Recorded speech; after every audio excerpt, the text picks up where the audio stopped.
Hello and welcome back to NewsX World. I'm Thomas Porteous and you're watching Focal Length. Today we'll be in conversation with Mr. Shaun Rein. Mr. Rein is a leading expert on China's economy and business environment. In this episode, we will discuss some of the most pressing issues shaping global trade and investment. We'll delve into how the future of trade between China and the West is likely to evolve over the next 5 years. Not only that, we will also discuss the ongoing impact of the tariff war between China and countries such as the US and Canada on a global scale. Shaun will also provide valuable insights into the challenges and opportunities foreign tech companies face in China, particularly as the country focuses on technological self-reliance. Additionally, we will also touch upon China's growing role in global finance, the rise of the Digital Yuan, and the implications of economic decoupling for Chinese companies operating abroad. Let's jump right in. First, let's talk about the future of trade and investment between China and the West. Over the next 5 years, do you foresee this relationship evolving? What, according to you, will be the key drivers and challenges that will shape this landscape? Well, I think there's obviously geopolitical tension between the United States and China. And I think regardless of who president is, whether it's Biden, Trump, or another president, there's a lack of trust in China that they can rely on the United States as a trade partner. And that's why what you've seen over the last 7 years since the US launched an unprovoked trade war against China, that China has been focusing on building up supply chains and trade to the global South, or I prefer to call it the global majority. In 2017, 2018, about 18% of China's exports went to the United States. That now is down to only 14%. Overall, exports to the US only account for about 2.5% of China's economy. So China's economy is largely domestic, internally driven. And I expect over the next 3 to 5 years, China's going to focus A, on building up its domestic consumption, and then B, building up supply chains. So they're going to be doing deals with Saudi Arabia in the Middle East, Kenya and Africa, Thailand and Indonesia and Southeast Asia, and hopefully India in South Asia. So the trade patterns are going to change completely. Speaking of the US and Canada, the ongoing tariff war between China and countries such as the United States and Canada has had far-reaching effects. What do you think this tariff war will mean for the global economy moving forward? Will it be a long-lasting impact, or do you foresee any shifts in trade strategies? Well, it's quite clear that the Canadians, and I went to university at McGill in Canada, so I have a special fondness in my heart for Canadians. But it's quite clear that the Trump administration's attacks on Canada are unfair, right? He's saying that, Canada is taking advantage and abusing the United States. That's certainly not true. He says that all the fentanyl issues are coming from Canada, and it's almost like you have the drug syndicates and cartels are operating in Canada. That's obviously not true. So he's lying about Canada in order to try to extract as much as he can economically and cause them a lot of pain and sort of beg and bend to their knees and trying to get a trade deal. What I think is going to happen is you're going to see Canada, as well as Europe and other nations, are going to realize that their once steady leader of the quote unquote free world, of the democracies, that Canada's closest partner and closest ally, the United States, they're almost the same country in many ways, suddenly can't rely on the United States. And so you're going to see global trade patterns are going to shift back towards other nations. And I think China is going to be the big winner out of this. Mark Carney, the new Prime Minister of Canada, actually met with Xi Jinping last year. He's part of a delegation of American and North American business leaders. So I think Carney, who's not a hawk, he's not a China hawk like Justin Trudeau, the former Prime Minister, was. Mark Carney has been quite temperate and pragmatic, and I think smart in his dealings with China, and very tempered in his criticisms of China, is going to be looking for how can Canada find new trade patterns. And I think the natural great choice for Canada is going to be China and India. But you've seen that relations between India and China and Canada have deteriorated under Trudeau's regime. Trudeau has been very critical of India and very critical of China. And so I think what you'll see is Carnegie will talk a lot quieter and try to do deals with India and China. Moving on, China's consumer behavior has been rapidly changing, and it's been having a profound impact on global companies. How do you see China's consumers influencing the global market, and what should foreign brands do to stay relevant in this fast-changing environment? Well, I'm an American. I'm a proud red-blooded American. I love the United States, but I've been living in China for 28 years. And it's really been an economic miracle seeing how poor Chinese were in the 1990s when I first arrived here, where a lot of people told me they couldn't eat meat every day, that eating meat was a luxury, to now a place where China dictates meat supply chains. They decide whether the United States, Australia, Uruguay, or Brazil is going to make a lot of money because they buy billions and billions of dollars of beef imports every year. They're the ones who are now buying Maine lobster or crawfish from Australia. So it's really the rise of China's economic consumer class has been a miracle. However, there's been a lot of anxiety. Okay, in my 28 years in China, I've only been really worried about consumer confidence twice. Once was in 2022 at the height of zero COVID madness. This was when consumers refused to go to a restaurant because if they went out, there was concern that their kid would be considered a close contact of someone with COVID, and they would be forcibly taken away to a Fangtang quarantine hospital for several weeks. So the entire economy slowed to a halt in October of 2022. The second time that I was very worried about the economy was in August, September of 2024, just a few months ago. The youth unemployment rate hit about 18.8%. Real estate prices dropped about 30%. So Chinese consumers stopped spending. And that's why you see retail sales only grew 3-4% in 2025. And, for the world's largest retail market, which China is, that means a problem for consumer product companies when they can't sell to the Chinese. So once China used to be the big driver for growth for multinationals, now it no longer is at quite the same levels. Now, what we've seen since the end of January was slight green shoots in consumer optimism, but very slight.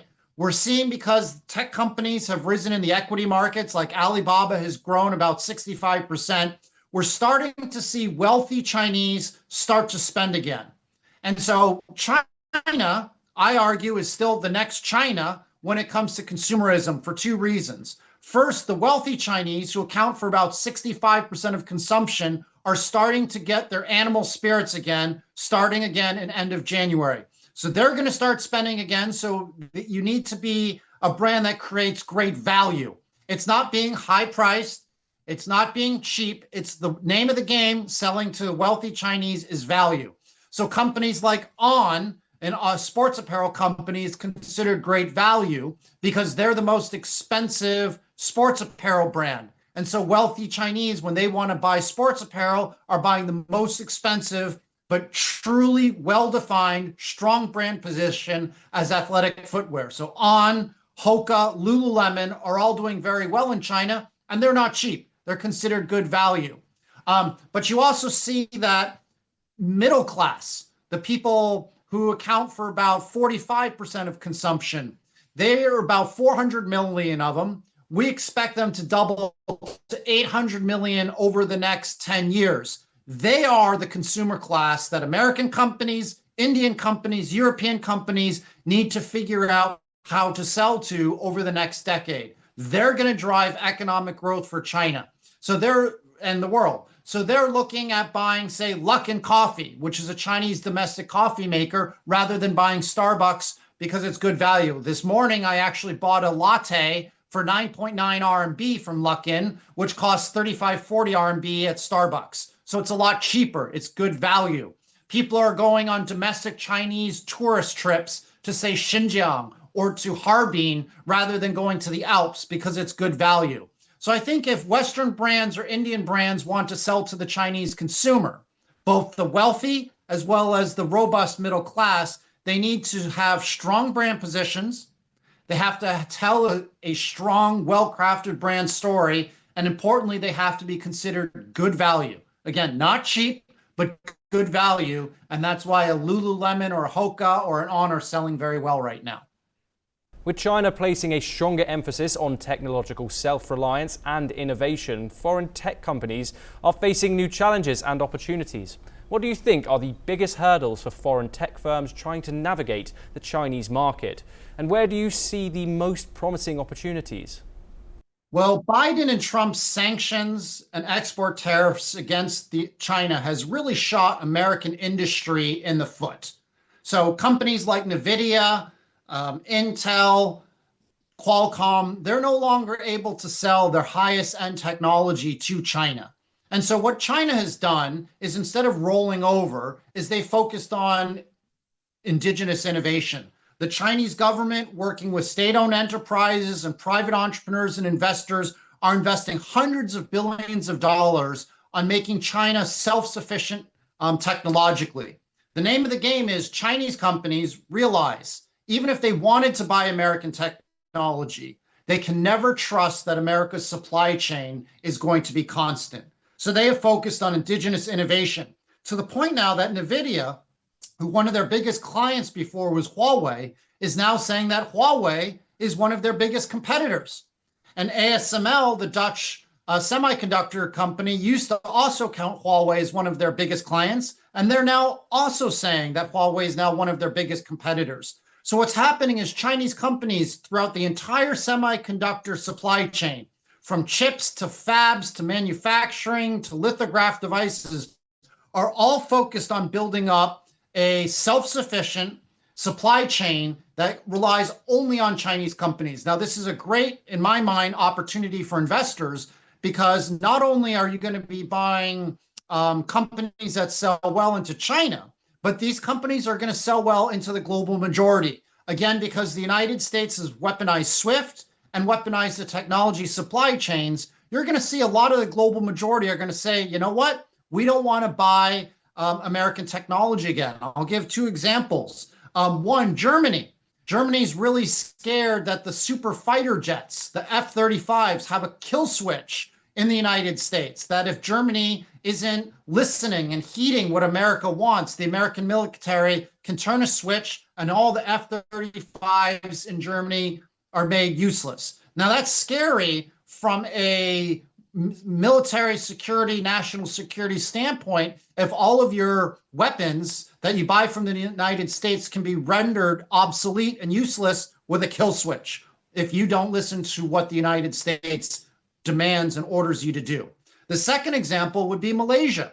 Over the last several years, Malaysia has focused on trying to become a data center for artificial intelligence. But the Biden regime implemented very strict export controls to Malaysia on NVIDIA chips. And so now without NVIDIA chips, Malaysia can't be a major data center for AI. So what I expect to see happening is more and more countries like Malaysia, like Saudi Arabia, are going to buy Chinese technology companies because they trust they're not going to be weaponized like the United States. And that's why, I'm very bullish. I have a book that just came out. It actually came out in India called The Split. I have one chapter on AI. I have one chapter on semiconductors and indigenous innovation. And I argue that the Chinese are going to catch up and surpass the United States on AI and on semiconductors. The key is if the Americans or the Europeans can build it, you know that the Chinese can build it. They've got the money, they've got the government support, they have the STEM intellectual capital. So if the Europeans and the Americans can build it, you can be sure the Chinese can build it too. I don't understand why people in the United States think that Chinese can't catch up because of Confucianism or communism. It's a good opportunity for the global South to realign tech supply chains. China's role in global finance has been growing steadily, but how significant is that shift? What are the implications for investors and financial markets worldwide as China continues to expand its influence? So after the Ukraine war, the United States really punished Russia. They've seized almost $300 billion of Russian assets in Europe. Rishi Sunak, the former prime minister of the UK, yesterday said that Europe should seize these assets and use them to pay Ukraine to buy more weapons. You see that Biden weaponized SWIFT and cut Russia out of the US dollar international finance system. By doing this, if you were a UAE, if you were a China, if you were in India, would you trust having your money in Europe or in the United States? Because if you don't listen to them, they could confiscate their assets, just like they're trying to confiscate the assets of Russia, and they could cut you out of the finance system completely and not let you use SWIFT. It's a very dangerous precedent that Sunak and Biden and all of these Western leaders are put forward by weaponizing the US dollar and confiscating assets. So there should be a new reserve currency like the renminbi from China, or perhaps a BRICS reserve currency, which is why Trump said he would slap tariffs on any country that signed up for a BRICS currency that was reserved. But it's very clear that the world needs a balance of power and needs to have another reserve currency. Will China be it? Potentially. I think you're going to see more and more central banks are going to buy the Chinese yuan or the renminbi to put in their holdings. But because it's not easily convertible, and because you can only convert 50,000 US dollars into RMB every year onshore, or take 50,000 US dollars worth of renminbi and convert it offshore with approvals, it's still going to be a decade or two before the RMB will fully become a reserve currency. You just don't have enough liquidity and enough trade flow outside of mainland China, and you just can't convert it enough. If I were advising the Chinese authorities, I would tell them you have to go freely convertible would be one choice, or second choice, you have to increase the limit from 50,000. And third, you need to make approvals to allow the currency to be converted back and forth to be a lot easier if you wanted to have a reserve currency. So basically, is because the United States has weaponized the US dollar, there is the need for a new reserve currency. China has some structural issues, some regulatory issues that's preventing the yuan or the renminbi from being that reserve currency, but it should be, or there should be a rise of a new reserve currency from some other country. But I think China is the natural one, being the largest trade partner of 150 countries. And now we're already talking about a new currency. One of the most intriguing developments coming out of China is the creation of the Digital Yuan. How could this digital currency change the global financial system and impact cross-border transactions in years to come? Well, I think the Chinese government has really pushed the digital yuan, but it hasn't had widespread adoption. They've tried giving it out as salaries for government employees in certain provinces, and they force a lot of stores to accept the digital yuan.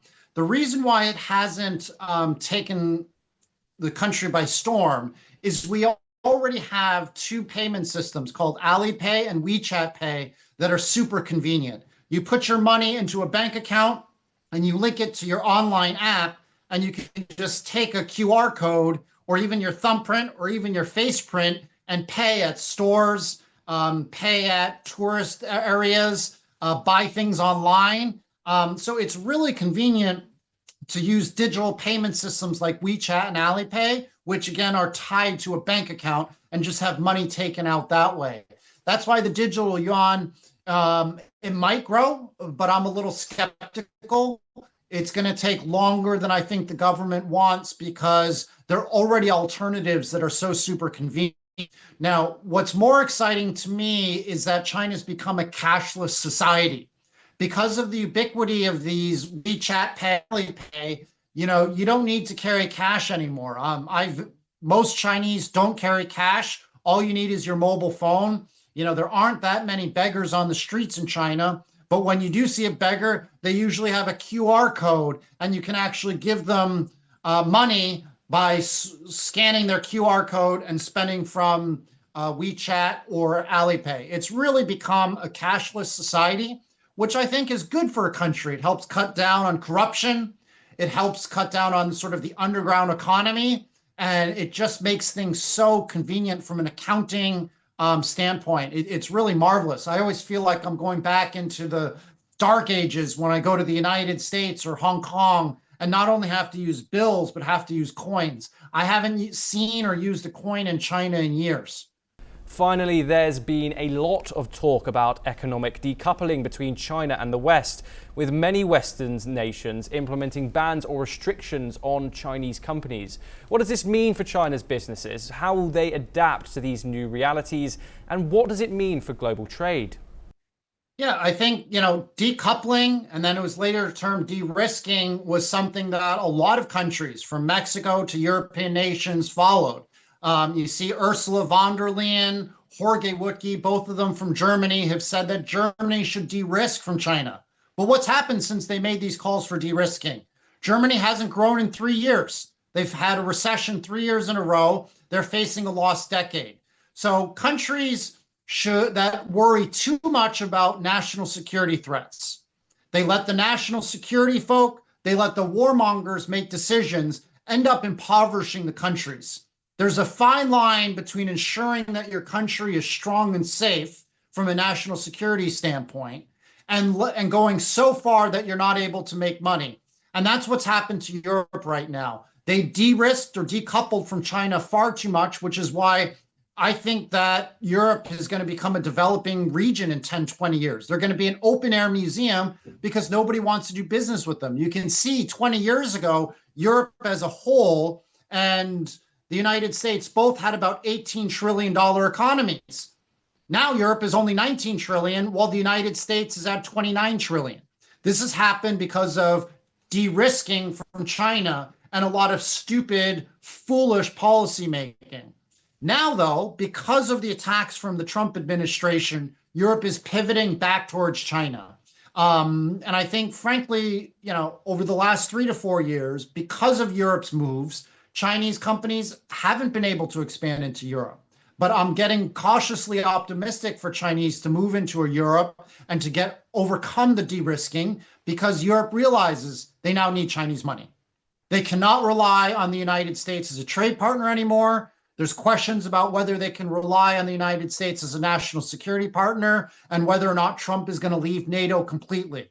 So it's very clear that the last 4 weeks have seen not just boardrooms, but also presidential palaces. They've all had to have new discussions about how to deal with China's rise. And frankly, I think China is going to be the winner out of this. China is pushing free trade. They're pushing win-win opportunities between countries. The United States under Trump is very much like a triad or a mafia. It's basically, I win, you lose. Trump's way of doing business is how much can he get for himself in America and how much can he make you bleed? China wants more of a win-win operation. So I expect, and I hope, again, that India, Germany, the global majority say, let's have pragmatic relations with China again. I think under Mark Carney, who's the new prime minister for Canada, just announced a couple hours ago, he is also going to start to look more towards trade with China again. And if the Canadians can do it, certainly the Europeans and the Indians can. Thank you for all your insights. It's clear that the next few years will be a critical time in shaping not just the relationship between China and the West, but the entire global economic landscape. And with that, it's a wrap on this episode. Stay tuned for more analysis on these critical topics.